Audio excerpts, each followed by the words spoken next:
Terror y nada más presenta.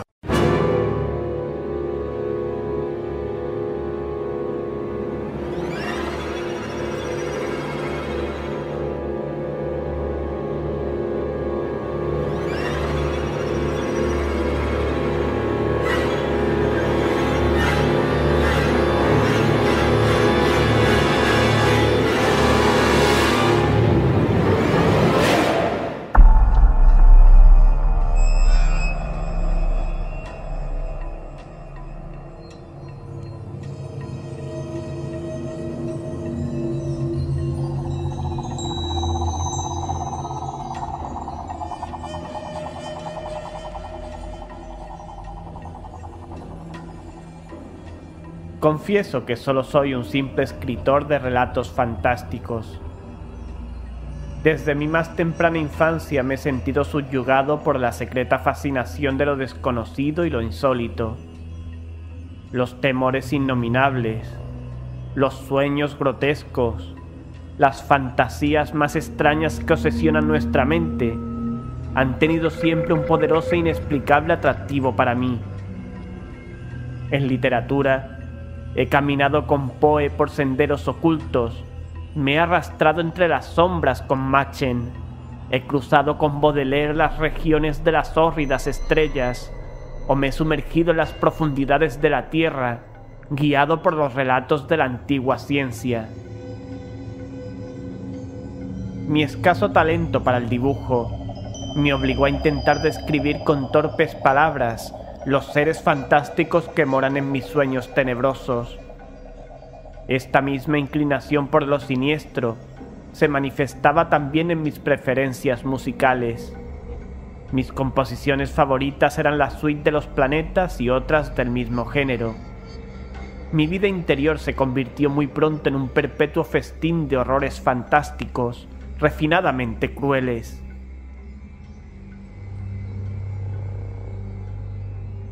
En cambio, mi vida exterior era insulsa. Con el transcurso del tiempo me fui haciendo cada vez más insociable, hasta que acabé por llevar una vida tranquila y filosófica en un mundo de libros y sueños. El hombre debe trabajar para vivir. Incapaz por naturaleza de todo trabajo manual, me sentí desconcertado en mi adolescencia ante la necesidad de elegir una profesión. Mi tendencia a la depresión vino a complicar las cosas, y durante algún tiempo estuve bordeando el desastre económico más completo. Entonces fue cuando me decidí a escribir. Adquirí una vieja máquina de escribir, un montón de papel barato y unas hojas de carbón. Nunca me preocupó la búsqueda de un tema. ¿Qué mejor venero que las ilimitadas regiones de mi viva imaginación? Escribiría sobre temas de horror y oscuridad, y sobre el enigma de la muerte. Al menos, en mi inexperiencia y candidez, este era mi propósito. Mis primeros intentos fueron un fracaso rotundo. Mis resultados quedaron lastimosamente lejos de mis soñados proyectos. En el papel mis fantasías más brillantes se convirtieron en un revoltijo insensato de pesados adjetivos, y no encontré palabras de uso corriente con que expresar el terror portentoso de lo desconocido. Mis primeros manuscritos resultaron mediocres, vulgares. Las pocas revistas especializadas de este género los rechazaron con significativa unanimidad. Tenía que vivir, lentamente pero de manera segura. Comencé a ajustar mi estilo a mis ideas. Trabajé laboriosamente las palabras, las frases y las estructuras de las oraciones. Trabajé duramente en ello. Pronto aprendí lo que era sudar. Y por fin, uno de mis relatos fue aceptado. Después un segundo, y un tercero y un cuarto. Enseguida comencé a dominar los trucos más elementales del oficio y comencé finalmente a vislumbrar mi porvenir con cierta claridad. Retorné con el ánimo más ligero a mi vida de ensueños y a mis queridos libros. Mis relatos me proporcionaban medios un tanto escasos para subsistir, y durante cierto tiempo no pedí más a la vida. Pero esto duró poco. La ambición, siempre engañosa, fue la causa de mi ruina.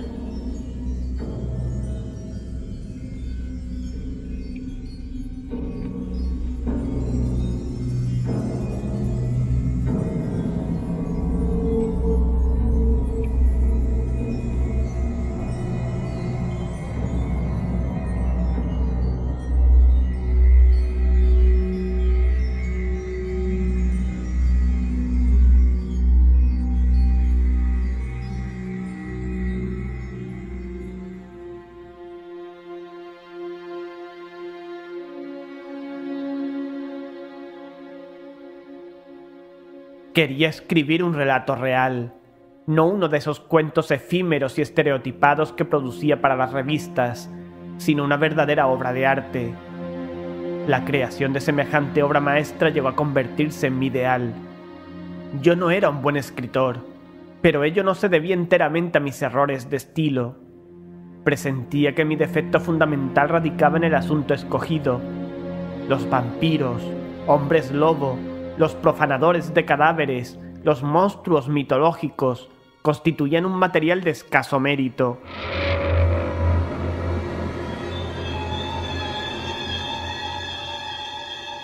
Los temas e imágenes vulgares, el empleo rutinario de adjetivos y un punto de vista prosaicamente antropocéntrico eran los principales impedimentos para producir un cuento fantástico realmente bueno.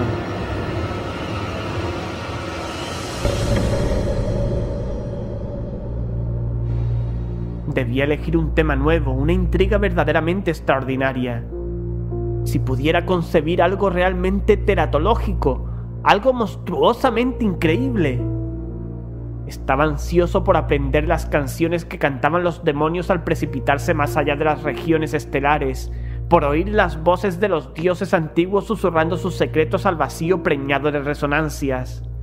Deseaba vivamente conocer los terrores de la tumba, el roce de las larvas en mi lengua, la dulce caricia de una podrida mortaja sobre mi cuerpo. Anhelaba ser mías las vivencias que yacen latentes en el fondo de los ojos vacíos de las momias, y ardía en deseos de aprender la sabiduría que solo el gusano conoce. Entonces podría escribir la verdad, y mis esperanzas se realizarían cabalmente. Busqué el modo de conseguirlo. Serenamente comencé a escribirme con pensadores y soñadores solitarios de todo el país. Mantuve correspondencia con un eremita de los montes occidentales, con un sabio de la región desolada del norte y con un místico de Nueva Inglaterra. Por medio de este, tuve conocimiento de algunos libros antiguos que eran tesoro y reliquia de una ciencia extraña. Primero me citó con mucha reserva algunos pasajes del legendario Necronomicon. Luego se refirió a cierto libro de Ibón, que tenía fama de superar a los demás por su carácter demencial y blasfemo. Él mismo había estudiado aquellos volúmenes que recogían el terror de los tiempos originales, pero me prohibió que ahondara demasiado en mis indagaciones.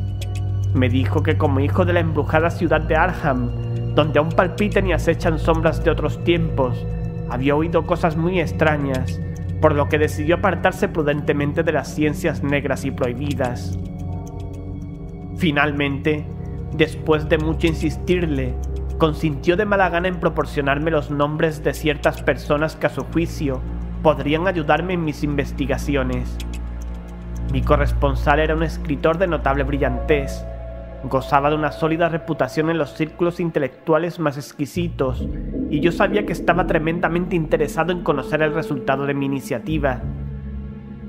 Tan pronto como su preciosa lista estuvo en mis manos, comencé una masiva campaña postal con el fin de conseguir libros deseados. Dirigí mis cartas a varias universidades, a bibliotecas privadas, a astrólogos afamados y a dirigentes de ciertos cultos secretos de nombres oscuros y sonoros. Pero aquella labor estaba destinada al fracaso.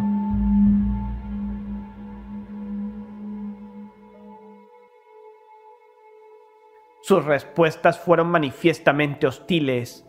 Estaba claro que quienes poseían semejantes ciencias se enfurecían ante la idea de que sus secretos fuesen desvelados por un intruso.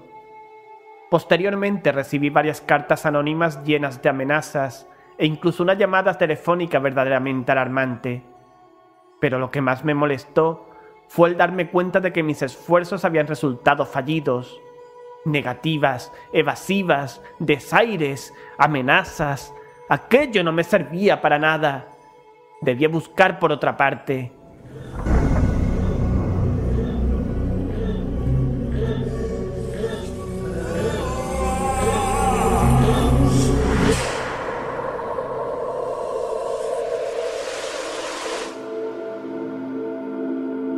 Las librerías. Quizá descubriese lo que buscaba en algún estante olvidado y polvoriento. Entonces comencé una cruzada interminable. Aprendí a soportar mis numerosos desengaños con impasible tranquilidad.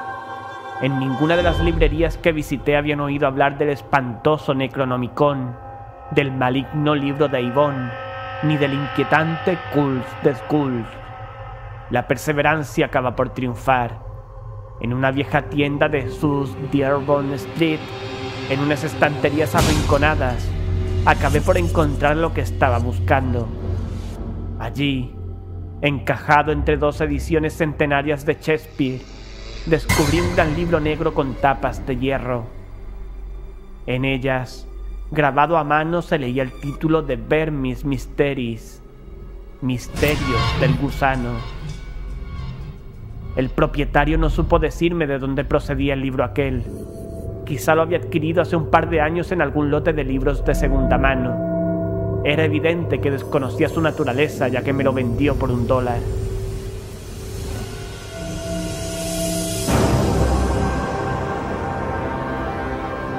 Encantado por su inesperada venta, me envolvió el pesado mamotreto y me despidió con amable satisfacción.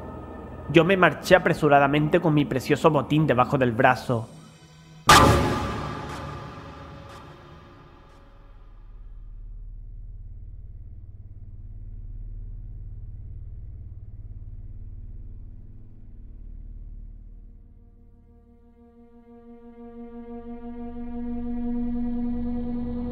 Lo que había encontrado. Ya tenía referencias del libro. Su autor era Ludwig Prin y había perecido en la hoguera inquisitorial en Bruselas cuando los juicios por brujería estaban en su apogeo. Había sido un personaje extraño, alquimista, nigromante y mago de gran reputación. Alardeaba de haber alcanzado una edad milagrosa cuando finalmente fue inmolado por el fiero poder secular. De él se decía que se proclamaba el único superviviente de la 9ª Cruzada y exhibía como prueba ciertos documentos mohosos que parecían atestiguarlo. Lo cierto es que los viejos cronicones, el nombre de Ludwig Prin figuraba entre los caballeros servidores de Montserrat, pero los incrédulos lo seguían considerando como un chiflado y un impostor, a lo sumo descendiente de aquel famoso caballero. Ludwig atribuía sus conocimientos de hechicería a los años en que había estado cautivo entre los brujos y encantadores de Siria, y hablaba a menudo de sus encuentros con Dijins y los Efrets de los antiguos mitos orientales. Se sabe que pasó algún tiempo en Egipto, y entre los santones libios circulan ciertas leyendas que aluden a las hazañas del viejo adivino en Alejandría. En todo caso, pasó sus postreros días en las llanuras de Flandes, su tierra natal, habitando, lugar muy adecuado, las ruinas de un sepulcro prerromano que se alzaba en un bosque cercano a Bruselas. Se decía que allí moraba en las sombras, rodeado de demonios familiares y terribles sortilegios. Aún se conservan manuscritos que dicen en forma un tanto evasiva que era asistido por compañeros invisibles y servidores enviados de las estrellas. Los campesinos evitaban pasar la noche por el bosque donde habitaba. No le gustaban ciertos ruidos que resonaban cuando había luna llena, y preferían ignorar qué clase de seres se prosternaban ante los viejos altares paganos que se alzaban, medio desmoronados, en lo más oscuro del bosque. Sea como fuere, después de ser apresado Prin por los esbirros de la Inquisición, nadie vio las criaturas que había tenido a su servicio. Antes de destruir el sepulcro donde había morado, los soldados lo registraron a fondo y no encontraron nada.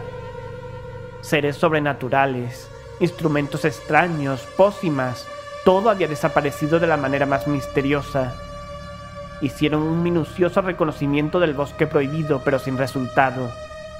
Sin embargo, Antes de que terminara el proceso de Prim, saltó sangre fresca en los altares y también en el potro del tormento, pero ni con las más atroces torturas lograron romper su silencio.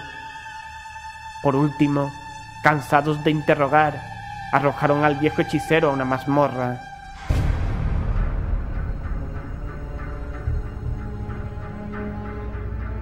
Y fue durante su prisión, mientras aguardaba la sentencia, cuando escribió ese libro morboso y horrible, De Vermis Mysteris, conocido hoy por los misterios del gusano. Nadie se explica cómo pudo lograrlo sin que los guardianes lo sorprendieran, pero un año después de su muerte, el texto fue impreso en Colonia. Inmediatamente después de su aparición, el libro fue prohibido, pero ya se habían distribuido algunos ejemplares, de los que se sacaron copias en secreto. Más adelante se hizo una nueva edición, censurada y expurgada, de suerte que únicamente se considera auténtico el texto original latino. A lo largo de los siglos han sido muy pocos los que han tenido acceso a la sabiduría que encierra este libro. Los secretos del viejo mago solo son conocidos hoy por algunos iniciados, quienes por razones muy concretas se oponen a todo intento de propagarlos.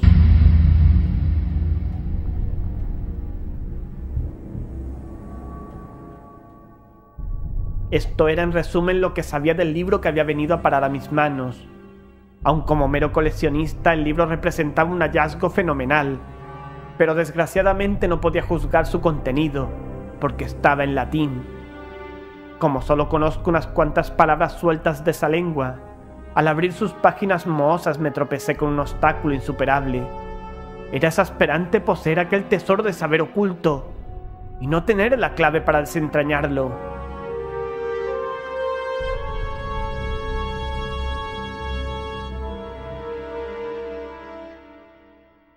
Por un momento me sentí desesperado. No me seducía la idea de poner un texto de semejante naturaleza en manos de un latinista de la localidad. Más tarde tuve una inspiración.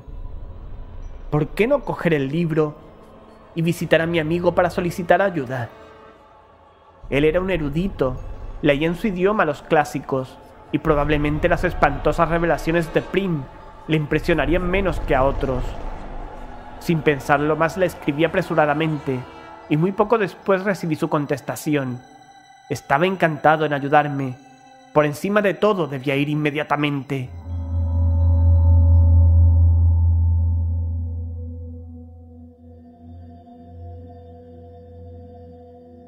Providence es un pueblo agradable. La casa de mi amigo era antigua, de un estilo georgiano bastante caro. La planta baja era una maravilla de ambiente colonial. El piso alto, sombreado por las dos vertientes del tejado e iluminado por una amplia ventana, servía de estudio a mi anfitrión.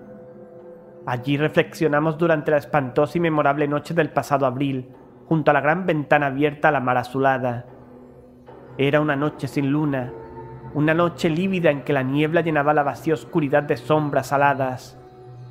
Todavía puedo imaginar con nitidez la escena: la pequeña habitación iluminada por la luz de la lámpara, la mesa grande, las sillas de alto respaldo, los libros tapizaban las paredes, los manuscritos se apilaban aparte en archivadores especiales.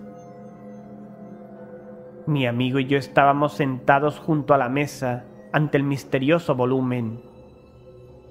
El delgado perfil de mi amigo proyectaba una sombra inquieta en la pared, y su semblante de cera adoptaba la luz mortecina, una apariencia furtiva. En el ambiente flotaba como el presagio de una portentosa revelación. Yo sentía la presencia de unos secretos que acaso no tardarían en revelarse. Mi compañero era sensible también a esa atmósfera expectante. Los largos años de soledad habían agudizado su intuición hasta un extremo inconcebible. No era el frío lo que le hacía temblar en su butaca, ni era la fiebre la que le hacía llamear sus ojos con un fulgor de piedras preciosas. Aún antes de abrir aquel libro maldito, sabía que encerraba una maldición. El olor a moho que desprendían sus páginas antiguas traía consigo un vaho que parecía brotar de la tumba. Sus hojas descoloridas estaban carcomidas por los bordes, Su encuadernación de cuero estaba roída por las ratas, acaso por unas ratas cuyo alimento habitual fuera singularmente horrible. Aquella noche había contado a mi amigo la historia del libro y lo había desempaquetado en su presencia. Al principio parecía deseoso, ansioso diría yo, por empezar enseguida su traducción, pero enseguida cambió de opinión.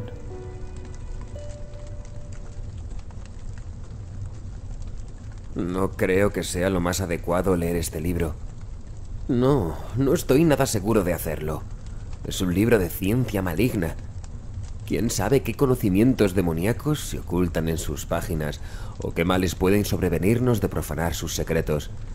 Mejor ni abrirlo. Mejor no saber nada de lo que dice. Muchos hombres habían muerto por practicar la ciencia corrompida que contenían esas páginas. Te ruego que lo dejes. Seguro que hay otras fuentes más sanas donde investigar para tu novela. Esto no es sano. ¡No es sano! Fui un necio. Rechacé precipitadamente sus objeciones con palabras vanas y sin sentido. Yo no tenía miedo.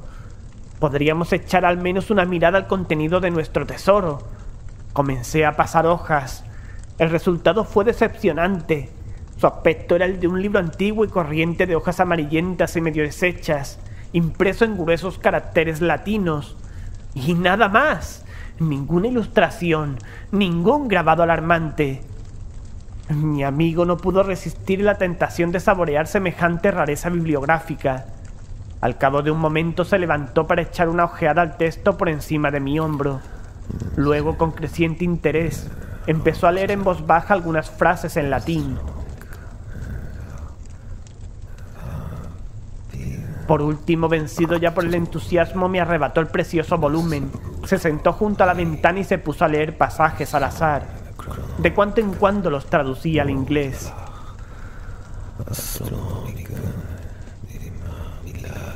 Sus ojos relampagueaban con un brillo salvaje. Su perfil cadavérico expresaba una concentración total en los viejos caracteres que cubrían las páginas del libro.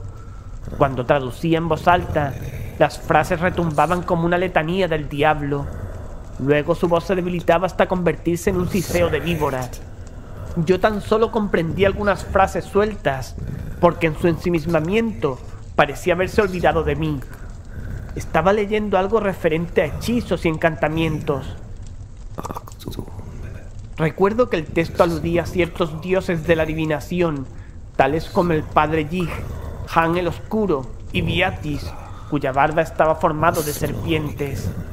Yo temblaba, ya conocía esos nombres terribles, pero más habría temblado si hubiera llegado a saber lo que estaba a punto de ocurrir, y no tardó en suceder. De repente mi amigo se volvió hacia mí, preso de una gran agitación. Con voz chillona y excitada me preguntó si recordaba las leyendas sobre las hechicerías de Prim y los relatos sobre servidores invisibles que había hecho venir desde las estrellas. Dije que sí, pero sin comprender la causa de su repentino frenesí. Entonces me explicó el motivo de su agitación. En el libro, en un capítulo que trataba de los demonios familiares, había encontrado una especie de plegario o conjuro que tal vez fuera el que Prim había empleado para atraer a sus invisibles servidores desde los espacios ultraterrestres. Ahora iba a escuchar. Él me lo leería. Yo permanecí sentado como un tonto, ignorante de lo que iba a pasar. ¿Por qué no gritaría entonces? ¿Por qué no trataría de escapar o de arrancarle de las manos aquel códice monstruoso? Pero yo no sabía nada, y me quedé sentado en donde estaba, mientras mi amigo, con voz quebrada por la violenta excitación, leía una larga y sonora invocación. Tibi magnum nominandum signa stellarum nigrarum et bufaniformis sadoquae sigillum.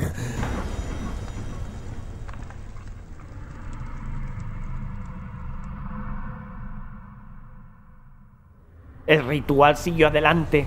Las palabras se alzaron como aves nocturnas de terror y muerte. Temblaron como llamas en el aire tenebroso y contagiaron su fuego letal a mi cerebro. Los acentos atronadores de mi amigo producían un eco infinito, más allá de las estrellas más remotas. Era como si su voz, a través de enormes puertas primordiales, alcanzara regiones exteriores a toda dimensión en busca de su oyente y lo llamara a la tierra. Era todo una ilusión. No me paré a reflexionar, y aquella llamada proferida de manera casual obtuvo respuesta. Apenas se había apagado la voz de mi amigo en nuestra habitación, cuando sobrevino el terror. El cuarto se tornó frío. Por la ventana entró aullando un viento repentino que no era de este mundo. En él cabalgaba como un plañido, como una nota perversa y lejana. Al oírla, el semblante de mi amigo se convirtió en una pálida máscara de terror. Luego, las paredes crujieron y las hojas de la ventana se combaron ante mis ojos atónitos. Desde la nada que se abría más allá de la ventana, llegó un súbito estallido de lúbrica brisa, unas carcajadas histéricas que parecían producto de la más completa locura. Aquellas carcajadas que no profería boca alguna alcanzaron la última quinta esencia del horror. Lo demás ocurrió a una velocidad pasmosa. Mi amigo se lanzó hacia la ventana y comenzó a gritar, manoteando como si quisiera zafarse del vacío. A la luz de la lámpara vi sus rasgos contraídos en una mueca de loca agonía. Un momento después su cuerpo se levantó del suelo y comenzó a doblarse hacia atrás, en el aire, hasta un grado imposible. Inmediatamente sus huesos se rompieron con un chasquido horrible y su figura quedó colgando en el vacío. Tenía los ojos vidriosos y sus manos se crispaban compulsivamente como si quisieran agarrar algo que yo no veía.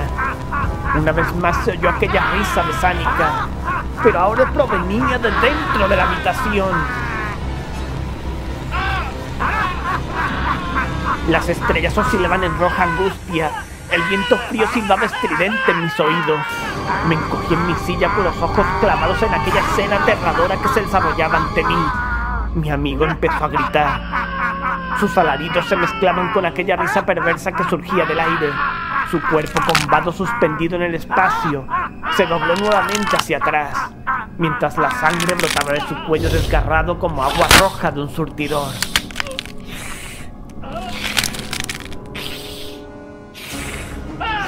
Aquella sangre no llegó a tocar el suelo. Se detuvo en el aire y cesó la risa, que se convirtió en un gorgoteo nauseabundo.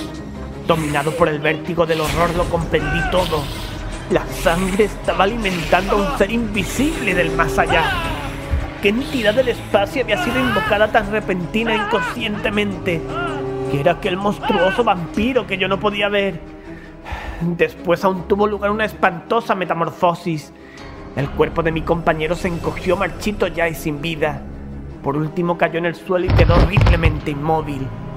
Pero en el aire de la estancia sucedió algo pavoroso. Junto a la ventana, en el rincón se hizo visible un resplandor rojizo, sangriento. Muy despacio, pero en forma continua, la silueta de la presencia fue perfilándose cada vez más, a medida que la sangre iba llenando la trama de la invisible entidad de las estrellas. Era una inmensidad de gelatina palpitante, húmeda y roja, una burbuja escarlata con miles de apéndices, unas bocas que se abrían y cerraban con horrible codicia. Era una cosa hinchada y obscena, un bulto sin cabeza, sin rostro, sin ojos, una especie de buche ávido, dotado de garras, que había brotado del cielo estelar. La sangre humana con la que se había nutrido revelaba ahora los contornos del comensal. No era espectáculo para presenciarlo un humano. Afortunadamente para mi equilibrio mental, aquella criatura no se demoró ante mis ojos. Con un desprecio total por el cadáver flácido que yacía en el suelo, asió el espantoso libro con un tentáculo viscoso y retorcido y se dirigió a la ventana con rapidez. Allí comprimió su tembloroso cuerpo de gelatina a través de la abertura. Desapareció y oí su risa burlesca y lejana arrastrada por las ráfagas del viento mientras regresaba a los abismos de donde había venido. Eso fue todo. Me quedé solo en la habitación ante el cuerpo roto y sin vida de mi amigo. El libro había desaparecido. En la pared había huellas de sangre y abundantes salpicaduras en el suelo. El rostro de mi amigo era una calavera ensangrentada vuelta hacia las estrellas.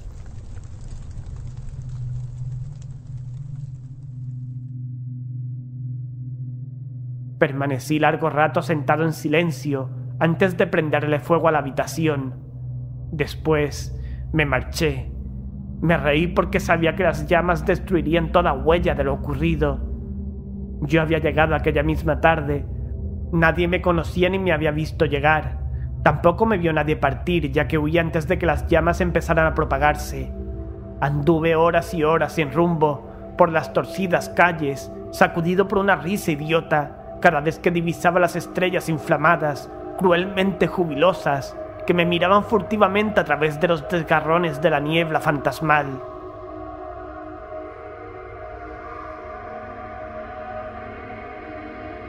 Al cabo de varias horas, me sentí lo bastante calmado para tomar el tren. Durante el largo viaje de regreso estuve tranquilo, y lo he estado igualmente ahora mientras os contaba esta historia. Tampoco me alteré cuando leí en la prensa la noticia de que mi amigo había fallecido en un incendio que destruyó su vivienda. Solamente a veces, por la noche, cuando brillan las estrellas, los sueños vuelven a conducirme hacia un gigantesco laberinto de horror y locura. Entonces tomo drogas, en un vano intento por disipar los recuerdos que me asaltan mientras duermo. Pero esto tampoco me preocupa demasiado, porque sé que no permaneceré mucho tiempo aquí. Tengo la certeza de que veré una vez más aquella temblorosa entidad de las estrellas. Estoy convencido de que pronto volverá para llevarme a esa negrura que soy morada de mi amigo. A veces deseo vivamente que llegue ese día, porque entonces aprenderé yo también, de una vez para siempre, los misterios del gusano.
Han escuchado El vampiro estelar, por Robert Bloch.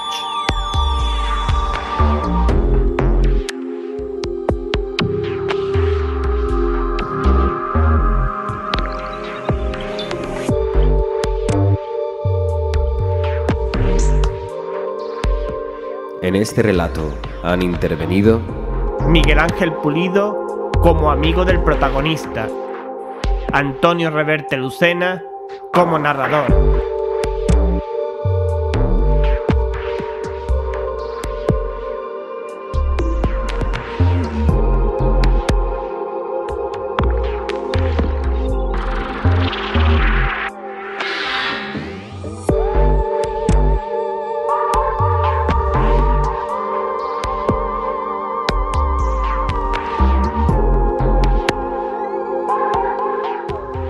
Para seguir viviendo el terror y sintiendo el miedo, no dejes de visitarnos a nuestra web www.terrorinadamas.org.